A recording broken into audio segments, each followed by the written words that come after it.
बड़े संत हुए, कथावाचक हुए, जिनमें आधार स्वामी जी हैं, सुरजन जी हैं, ब्रजेश शास्त्री हैं, जिनका नाम पूरे यूपी नहीं पूरी इंडिया में चल रहा है। जैसे गुरुजी आपके थे ब्रजेश शास्त्री, वो तो अभी नहीं रहे इस दुनिया में। अब आपके उनके भाई हैं मंजेश शास्त्री जी, उनके भांजे हैं रजनेश शास्त्री जी, उनके लड़के हैं माधव शास्त्री जी। उनसे अभी आपके कैसे संबंध है? आप एक का नाम भूल गए, पंकज का। हाँ, पंकज भी हैं उनके बेटे, तो वो कथाओं में नहीं है इसलिए हम उनका नाम। खैर हमें इतना टाइम तो नहीं मिलता उनके पास जाने का। हाँ। लेकिन जब जाते हैं तो हमारा हर संभव स्वागत होता है वहां पर। अच्छा। मंजेश भैया वो मान लो सबसे बड़े हैं अभी। हाँ, परिवार में सबसे बड़े हैं। मैं पैर छूता हूँ उनके, मंजेश भैया के पैर छूता हूँ। अच्छा, तो वो परिवार अच्छा है और यथासंभव मंजेश भाई अपने परिवार को चलाने की मतलब चला रहे हैं उस परिवार को। अच्छा, हाँ, अच्छे से चला रहे हैं। प्रवेश भी अच्छे आदमी है। हाँ। और माधव भी से कैसी आपकी वो दोस्ती है या कैसी? वो तो हुई चारी हमारी तुम्हारी तरह भाई, हाथ मिलाने भाई। हाँ। अच्छा, हाँ, गुदी में घूमने भाई, कबड्डी खेलने भाई यार ये प्रवेश शास्त्री से। हाँ। अच्छा, माधव तो वो छोटा है भाई, वो बच्चा तो बच्चा। और आधार जी से या सुरजन परिवार से, उनसे आपके कैसे संबंध है? सुरजन जी से मेरे संबंध हैं, अच्छे संबंध थे, लेकिन अब वो रहे नहीं। विवेक जानते हैं लेकिन विवेक से अभी इतनी ज्यादा मुलाकात मेरी नहीं है। अच्छा। लेकिन आधार बाबा की बात कहो तो आगरा चलो। अच्छा, हाँ, दूर से बुलाए जाएंगे। आपके हमने कई फोटो भी देखे हैं उनके साथ, आधार बाबा के जाता रहता हूँ मैं। मंजेश भैया और आधार बाबा की मैं सबके पास जाता रहता हूँ। मुझे जहाँ भी मौका मिलता है मैं जाता रहता हूँ, कोई दिक्कत नहीं है मुझे। शास्त्री जी, आप इन छोटे मोटे शास्त्रियों को गाली क्यों देते हो? जैसे बाबा हैं, छोटे मोटे शास्त्री हैं, इनको आप ऐसे भी समझा सकते हो, गालियां क्यों देते हो?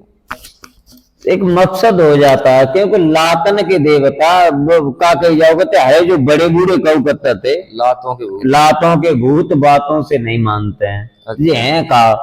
हाँ, सही बात यही है, सही है। अरे वो है कि मतलब वो किताब रख ली सामने, कथा कहने लग गए। अब बार उखाते हैं ब्रजेश शास्त्री के, हैं किन में ताकत है झटुआ में, उन्हें बार उखाल ले। वो जहां जैसे मूड में होते थे वहां वैसी कथा कहते थे। उनकी तो कोई नहीं, उनके तो आगे कोई नहीं। अरे कहने का मतलब ये है, मैं ये कह रहा हूं कि वो जहां जैसे मूड में होते थे वहां वैसी कथा कहते थे। वो रट्टू तोता नहीं थे। अब ये सब उनके डंडुआ फिरता है जी, बहने की बहुत सारे या उनने खांस गए कहीं घाव पता, ऐसी कथा होती है। ये सही नहीं कह पाते, उनकी शरीकत करते लेकिन कर नहीं पाते, कर ही ना पाए, रट्टू तोता है ये सब। हाँ। पूछ रहे हैं कि जैसे अभी आपको पता होली का त्योहार है, और होली ही नहीं, दीपावली हो, रक्षाबंधन हो, जितने भी हिंदुओं के त्योहार हैं वो सब 1-2 दिन के गैप से आते हैं।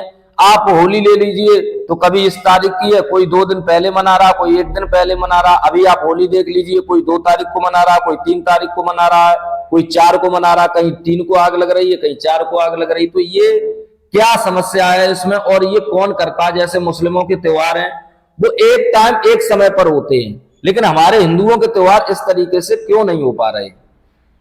जय श्री राधे, राधे राधे। आपने बहुत अच्छा सवाल किया है। तो हम सबसे बड़ी बात ये कह रहे हैं, हमारे यहाँ एक संत हैं प्रेमानंद महाराज। हाँ, बहुत बड़े संत हैं वृंदावन, बहुत बड़े संत हैं और मैं उन्हें गुरु मानता हूँ। बहुत अच्छे संत हैं। उनके पास है कुछ नहीं, केवल झोली के अलावा, मतलब प्राणों के अलावा। हाँ, कुछ नहीं है। प्रेमानंद महाराज जी हैं। तो सबसे पहले ये वीडियो आई थी प्रेमानंद महाराज जी की। उसके बाद तमाम लोग बोलने लगे होली इस तारीख को, होली उस तारीख को। तो प्रेमानंद महाराज जी ने तो सच कहा था, क्योंकि वो दुनिया के एक पहले संत हैं। कलयुग में एक पहले संत हैं प्रेमानंद जी महाराज। कलयुग के पहले संत हैं। अच्छा, जो इतना सब कुछ हमें और आपको बता के जा रहे हैं, ज्ञान दे रहे हैं, बता के जा रहे हैं। वो ज्ञान देते ही नहीं किसी को। वो मतलब बताते हैं, लोग मार्ग बताते हैं, अब चुन पाओ तो चुन पाओ, ना कोई दिक्कत नहीं है। तो उन्होंने कहा था उसके बाद ये तमाम लोग और विद्वान हैं, झटुआ भटुआ झटुआ भूसड़ी भाई। प्रेमानंद ने कह दी महाराज जी ने, ये झटुआ भय निकलंट बोल नहीं करे जाओ।